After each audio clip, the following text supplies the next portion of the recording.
अस्सलाम वालेकुम गाइस, मेरा नाम अदनान रऊफ़ राजपूत है। पाकिस्तान ट्रैवलिंग पैशन से मेरा ताल्लुक़ है। क्योंकि ट्रैवलिंग हमारी बहुत रही तो चैनल का नाम हमने उसी हिसाब से रखा, लेकिन ऑलरेडी माशाल्लाह अगर आप देखेंगे तो 158 वीडियो तो हमारी सिर्फ और सिर्फ ट्रैवलिंग की है। उसके अलावा सोशल इश्यूज़ के मिला के 260 वीडियोज़ हमारी बन चुकी हैं। अब लोगों का सवाल इस वक्त हॉट टॉपिक हमारा ये है कि लोग परेशान हैं माशी तौर पर, और लोग चाहते हैं कि कम से कम इन्वेस्टमेंट या ज़्यादा से ज़्यादा इन्वेस्टमेंट से काम शुरू किया जाए।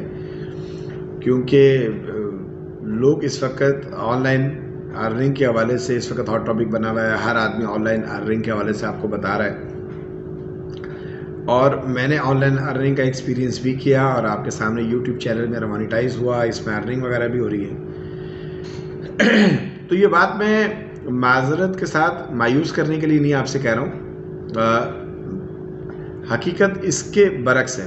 आप देख रहे होंगे कि इस वक्त यूट्यूब भरा हुआ है ऑनलाइन अर्निंग के लिए, लेकिन ज़्यादातर लोग मायूस हो जाते हैं कि यार उनको कोई ना कोई बीच में हिडन की लॉक ऐसा होता है कि आप वो सारा प्रोसेस कर लेते हैं लेकिन आपको अर्निंग नहीं होती।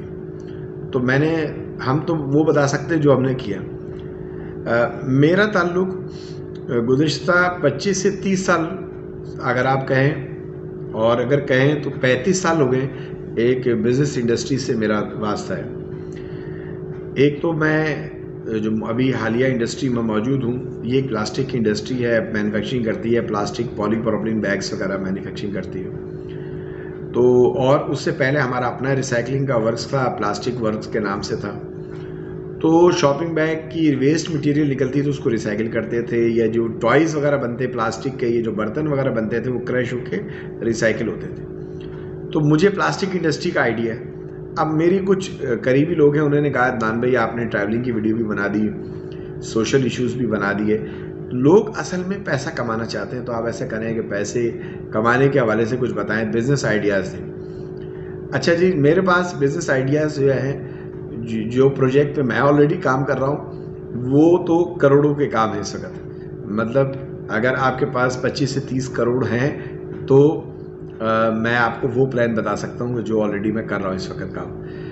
अब बात आती है कि आम आदमी क्या करे जिसके पास 25-30 करोड़ नहीं है, वो क्या करे। देखिए, कारोबार करने के लिए कुछ असूल हैं, वो मैं आपको बता देता हूँ। कारोबार जब भी आप कोई भी करें, आप उसका हमेशा विजन देखें कि एक्चुअल में जो कारोबार आप स्टार्ट कर रहे हैं कि उसका लॉन्ग टर्म में बिजनेस का क्या व्यू है, और उसके लिए आपको ज़्यादा परेशान होने की ज़रूरत नहीं। मिसाल के तौर पे आप सीमेंट इंडस्ट्री में काम करना चाह रहे हैं और आप क्या करते हैं कि एक सीमेंट की दुकान खोलना चाहते हैं कि यार मैं जा रहा हूँ और कंस्ट्रक्शन से वाबस्तगी है, तो सीमेंट की बोरियाँ लाई रखी और उसके बाद बेच दी। अब इस फील्ड को अगर आप वास्ट कर रहे हैं, अगर ब्रॉड प्रोस्पेक्टस में उसको देखें, तो ये इंडस्ट्री आगे आपको कंस्ट्रक्शन में ले जा सकती है, आपको बिल्डर बना सकती है, और इस वक्त ये कामयाब तरीन काम है।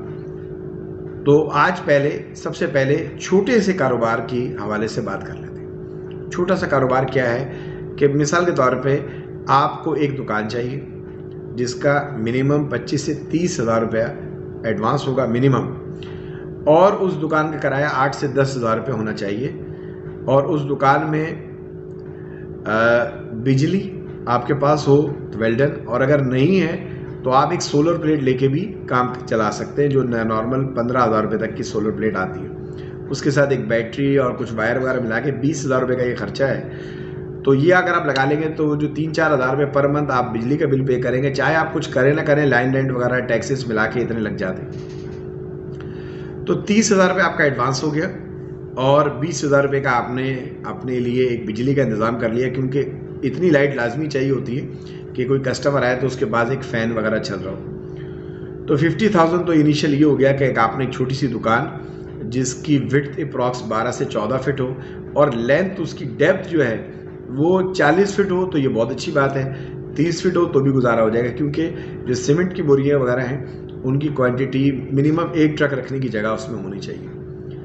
अब आप आ जाते हैं कि ये तो वो बेसिक काम हो गया कि जो आपने कर लिया।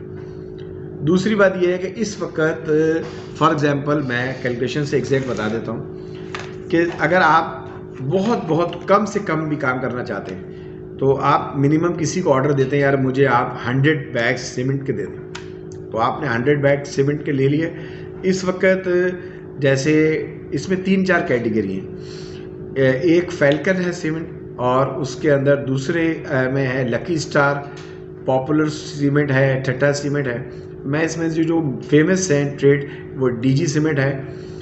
तो मैं आपको बता दूं कि इसमें जो प्रॉफिट रेशियो है वो सिर्फ 3% है, 3%।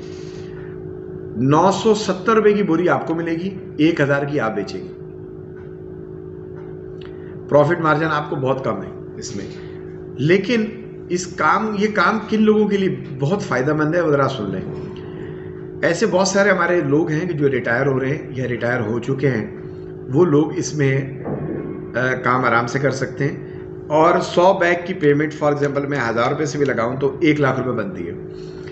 1 लाख रुपए आपने लगाया और 50,000 रुपये आपने एडवांस दिया, तो ये टोटल 1.5 लाख रुपए हो गए। 1.5 लाख रुपए के अंदर आपको देखें, मेन एक तो होते हैं मेन डिस्ट्रीब्यूटर, उनका काम होता है 700-800 टन रोज माल उठवाना और उसको ऑल ओवर पाकिस्तान भिजवाना। फिर उसमें आ जाते हैं सेकंड डिस्ट्रीब्यूटर का काम ही होता है 40-50 टन माल उसने रोज उठाना और डिस्ट्रीब्यूट करना है। वो जो डिस्ट्रीब्यूटर है वो आपको पर बैग के ऊपर 30 रुपए आपको प्रॉफिट देता है। अब आप सोचते होंगे यार 30 रुपए प्रॉफिट पे मैं क्या कर सकता हूं, और आज जब आप 100 बोरी बेचेंगे तो आपको 3000 रुपये मिलेंगे। तो अब ये डिपेंड करता है कि एक्चुअल में आपकी 100 बोरी बिके कितने में, क्योंकि देखिए मैंने ये जो वीडियो आपको बनानी है हकाइक के ऊपर बनानी है। आपको बड़ा पेशेंस चाहिए, इसमें दुकानदारी आराम से बनती है। शुरू के 6 महीने आपकी दुकानदारी जो है वो ऐसा चलती है। इसमें मेन 2-4 बातें वो ज़रा सुन लें। अगर आप किसी ऐसी जगह सीमेंट की शॉप खोल देते हैं कि जहाँ पर ऑलरेडी कंस्ट्रक्शन हो चुकी है, तो फिर आपके पास 1-2 बोरी रोज़ की बिकेंगी, तो 100 बोरी आप पूरे महीने में बेचेंगे। लेकिन अगर आप किसी डेवलपिंग एरिया में जाके शॉप खोलते हैं और वहाँ पर जाके काम करते हैं, तो आपको ये पता है कि रोज़ की जो कटिंग है, इसको कटिंग का कलर इस्तेमाल करते हैं, 25 से 50 बोरी अप्रॉक्स निकल जाती है रोज़ की।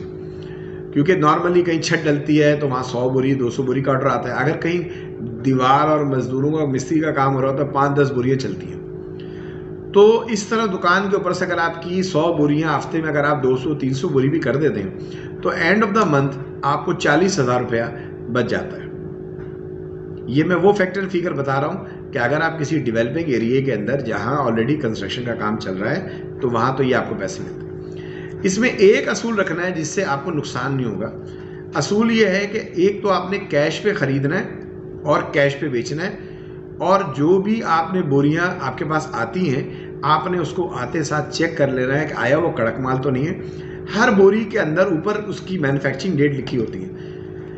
सीमेंट के अंदर सारी अच्छाइयाँ हैं और एक बहुत बड़ी बुराई है कि वो सीमेंट जो है वो कड़क हो जाता है, वो नमी की वजह से वो कड़क हो जाता है। अगर आप उसको सीमेंट को ज़मीन पर रखते हैं तो ज़मीन की नमी की वजह से उसमें नमी आ जाती है और उसके अंदर कड़कपन आ जाता है और वो सीमेंट बेकार हो जाता है। ये नेगेटिव पॉइंट है इसके। तो आप क्या करेंगे, जब सीमेंट उतारेंगे तो कोशिश करें गर्म और ताज़ा सीमेंट उतारें। ताज़ा सीमेंट की पहचान ये होती है कि वो गर्म होता है, दुकान के अंदर आप जब रखेंगे तो पूरी गर्माइश होगी, आप बैठ नहीं पाएंगे, 2 दिन तक वो गर्म रहता है। तो ये तो ताज़ा सीमेंट की। अगर कोई आपको डिस्ट्रीब्यूटर अपनी पुरानी बोरियां उठा के दे रहा है जो उसकी कड़क होने वाली हैं या सख्त होने वाली हैं, तो आपने क्या करना है, सबसे पहले माल उतारने से पहले उसकी साइड पे एक चिप होती है, वहाँ आपने देखना है मैन्युफैक्चरिंग डेट पता चले 5 महीने पहले का सीमेंट आपको कोई दे रहा है, ये आपने ख्याल करना है। अब उस एरिया में आपने काम करना है और आपने जो माल बेचना है वो आपने कैश पे बेचना है। और जो डेली सेल है वो एक सादा सी कैश बुक आती है, उसमें आमद रकम लिखा होता है और खर्च की तफसील लिखी होती है। तो जहाँ से पेमेंट आपके पास आ रही है, जिन लोगों को आप माल बेच रहे हैं, आपने डेली एक एंट्री, एक रजिस्टर है सादा सा, उस पर एंट्री लिखनी है, डेट, आइटम लिखना है और उसके बाद सेल, उसका अमाउंट, और उस अमाउंट को फॉरवर्ड कहाँ किया। फॉर एग्जाम्पल आपने इसके लिए आपको एक बैंक अकाउंट चाहिए, जैज़ कैश, इजी पैसा भी चलेगा, और जैज़ कैश और एक नॉर्मल बिजनेस अकाउंट अगर आप प्रोफेशनल वर्क करना चाह रहे हैं। अगर आप शुरू में नॉर्मल काम करना चाह रहे हैं तो आप अपने अकाउंट से भी इसको काम रन कर सकते हैं, क्योंकि ज़्यादातर पेमेंट्स आजकल लोग जो है ना ऑनलाइन ट्रांसफ़र करते हैं। जिस बायर को आप जिससे आपने ख़रीदा है उसका अकाउंट नंबर भी आप ले लें, ताकि जब आपके पास पेमेंट ऑनलाइन आए तो एज इट इज़ आप कोशिश करें कि जो पेमेंट आ रही है वो डायरेक्ट आप अकाउंट नंबर अपने बायर का दे दें और उसके साथ उसको स्लिप शेयर कर दें कि सर ये फलाने की पेमेंट आई, और इस तरह आप टैक्स से बच जाएंगे। अगर आप प्रोफेशनल वर्क करना चाह रहे हैं तो जो प्रोफेशनल वर्क में क्या होता है, एक एनटीएन बनता है, आपका एक बैंक अकाउंट खुलता है कंपनी का, और उसमें कंपनी का एड्रेस, वो जो आपका ऑफिस का एड्रेस है, जो जिस जगह आपने दुकान खोली उसका एड्रेस वो मांगते हैं, वो देते हैं। तो उसका फ़ायदा क्या होता है, आप गवर्नमेंट में एनटीएन में रजिस्टर्ड हो जाते हैं तो कई जगह आपको जो चार्जेस हैं विथ होल्डिंग टैक्स वो कम लगता है, और 2 साल के कामयाब कारोबार के बाद आपको बैंक रनिंग फाइनेंस भी दे देता है, लोन भी दे देता है। तो ये सब मैंने बातें जो आपको बताई हैं, ये एक कारोबार, आप सब कारोबार पे भी इसको लगा सकते हैं। मैंने एक आपको छोटी से कारोबार की बताई कि जिसकी लाख रुपए मैंने आपको बताया कि उसकी इनिशियल 100 बोरी से आप काम स्टार्ट कर सकते हैं। 50,000 रुपये मैंने आपका उसको एंट्री रखा कि 30,000 रुपये तक आप उसकी एडवांस कर लेंगे, 3 महीने की पेमेंट आप कर लें। जगह वो डेवलपिंग एरिया होना चाहिए जहाँ पर अभी कंस्ट्रक्शन हो रही है, कोई साइट बन रही है, एक बात होगी। तीसरी इसमें चीज़ जो चाहिए होती है वो चाहिए होती है लोडिंग रिक्शा या कोई गधा गाड़ी या कोई ऐसी सुजुकी व्हीकल्स जो से, तो शुरू में आप अपने ऊपर लोड ना डालें। बहुत सारे चिंची रिक्शा वाले होते हैं, वो 5 रुपये से 10 रुपये पर बोरी का लोड लेते हैं। ये आपने कस्टमर को बताना।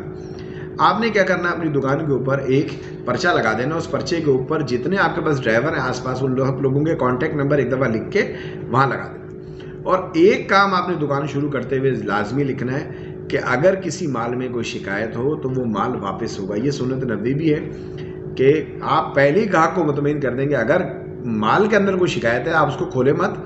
अगर आपको महसूस हो रहा है वो कड़क है, एक्सपायर है, तो आप उसको खोले मत, आप मुझे माल वापस ला के दें, मैं आपको उसके बदले में दूसरा माल दूंगा। तो इस तरह मार्केट में आपका एतबार बढ़ेगा। तो ये मैंने सीमेंट के आज पहला बिजनेस आइडिया आपको दे दिया है, और इस तरह बहुत सारे कारोबार और हैं। फिर मैं प्लास्टिक फील्ड के हवाले से आपको बताऊंगा, दाना मशीन के कामों के हवाले से बताऊंगा, क्रशर के हवाले से बताऊंगा कि आप बहुत सारे कारोबार कर सकते हैं। ठीक है जी, अपना और अपने आसपास वालों का ख्याल रखिएगा। ये बिज़नेस आइडिया आपको कैसे लगा और आप किस बिज़नेस आइडिया को सुनना चाहते हैं, क्योंकि जो बात आप मुझसे सुनेंगे, मैं इंटरव्यू लेने वाला नहीं हूँ, मैं बाकायदा प्रैक्टिकल वर्क 20 साल एक्सपीरियंस इसमें फील्ड में हूँ इस वक्त बिजनेस में, तो मैं आपको एग्जैक्ट सही बात बताऊंगा कि जो बात आप प्रैक्टिकली कर सकेंगे। मैं आपको ऐसा नहीं कहूँगा सिर्फ 50,000 रुपये लगाएं और 5 लाख महीना कमाएं, ये बेवकूफ़ों वाली बात है। लेकिन इस कारोबार का विजन बहुत अच्छा है। इस कारोबार में विजन ये है कि आप सीमेंट के कारोबार में से फिर फर्दर आप कंस्ट्रक्शन में काम आ सकते हैं। आप अपने साथ सरिया रख सकते हैं, आप उसके साथ ब्लॉक्स रख सकते हैं, आप उसमें टाइल्स रख सकते हैं, आप उसमें सैनिटरी का सामान ऐड कर सकते हैं। इस काम का बहुत ब्रॉड पर्सपेक्टिव, अब इतना है, वाइड रेंज बिजनेस है। तो ये कुछ दिनों की बात है। अगर आपके पास इससे ज़्यादा इन्वेस्टमेंट है आप रब्ता कर सकते हैं मुझसे पाकिस्तान ट्रैवलिंग पैशन @gmail.com पे भी, और मेरा जो बिज़नेस एड्रेस है hubgenerators@gmail.com, इस पे भी आप मुझसे रब्ता कर सकते हैं। ठीक है जी, तो मैं आपको मज़ीद गाइडलाइन दूँगा। अपना और अपने आसपास वालों का ख्याल रखिएगा। अदनान रऊफ राजपूत की इजाज़त दीजिए। अल्लाह हाफिज़।